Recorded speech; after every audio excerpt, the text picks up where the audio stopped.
Naglulaw man siguro yung mga apuhan.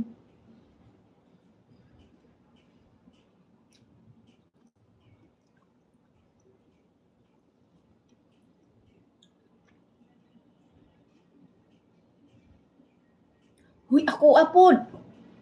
Tapos sa Pikas 197.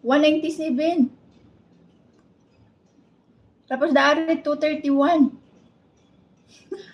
Saon na lang kaani. Dili oy, usahay baya kay buutan baya si Lolo. Usahay kay ug gamay ra imong revenue dili kaayo dako, gamay ra yang kuwaon. Ug madako-dako pud. Mga unta guys. I'm eating mango. Sa una baya kay butan pa na si Lolo katong kuan pa man siguro ko ato pila pa ko ka subscriber ato. Nagkukita oy atay. Kasulay gani ko sa una 115. 1.5. Itong kuan hindi pa strict to si Lolo. Pero ako mga clickers ato utang. 3 sila. Kasi daghan kong GC ato oy. Kung saan akong GC naglilista. Tapos may mga clickers ako. Atay po oy, tuwing sahuran, masasahuran ko sa clickers 6,000. Bawat isa 5,000. Sa loob yan ng isang buwan. Buwanan man akong sahod. Karoon nga nga na. Mantin nila lang taalig 300, 200. Okay na oy, kasi magsigitag pag-chismis, di magkita tag-away.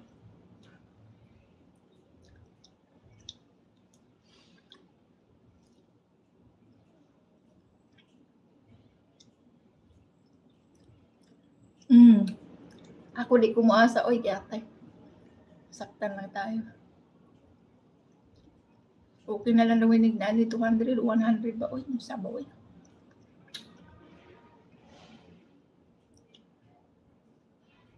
Pangita na lang diha sugar daddy.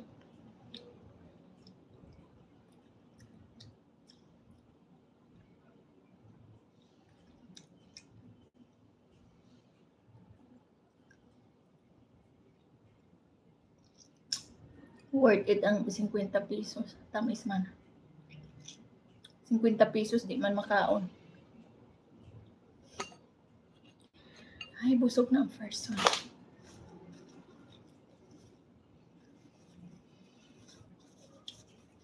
Nagkaon na ka diha. Hi, Andrea. Andrea.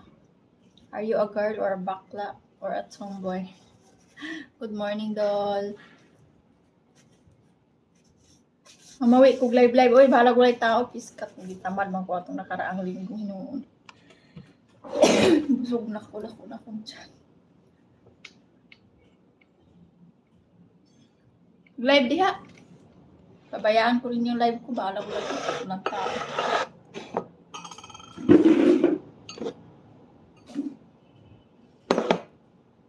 Naluoy ko kung amo kay pertiniyang hilak atong usang adlaw.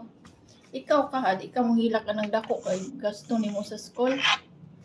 200 plus 1,000 yung tuition sa school bawat isa sa iyang anak. Unya, pagkuha sa card, dili makuha kay kuan hagbong lahat puta. Luoy kay siya, oy, iyak siya ng iyak. Kumbangol talaga siya ng iyak pagdating dito sa bahay. Tapos pati ako nadamay. Pinagalitan ko niya kay di daw na ko gisingin ang mga bata. Kay permi malate, kay maglulaw man, lugay kay matulog pa na laro lang. Unya ang ending, di sila kamatang sa'yo, permi malate. Tapos hindi ko daw gisingin. Puta, hindi na mga bata yan. Sobrang ano na, malalaki na sila. Binata na sa kadalaga. Sabi ko, alam mo naman, hindi nga yan nakikinig sa'yo sa akin na tuloy makikinig. Hindi yan nakikinig sa'yo. So, hindi rin niya makikinig sa akin. Sabi ko, ginigising ko naman yung mga yan. Sabihin lang, later. Oh. Tsaka, dapat itanim na nila sa kukuti yan. Marunong na sila kasi hindi naman na sila bata. Malalaki na sila. Sabi ko dun sa bus ko. At saka, hindi sa lahat ng time may ano kayo. May yaya kayo, may katulong kayo. Aalis yung katulong niyo, so paano na lang?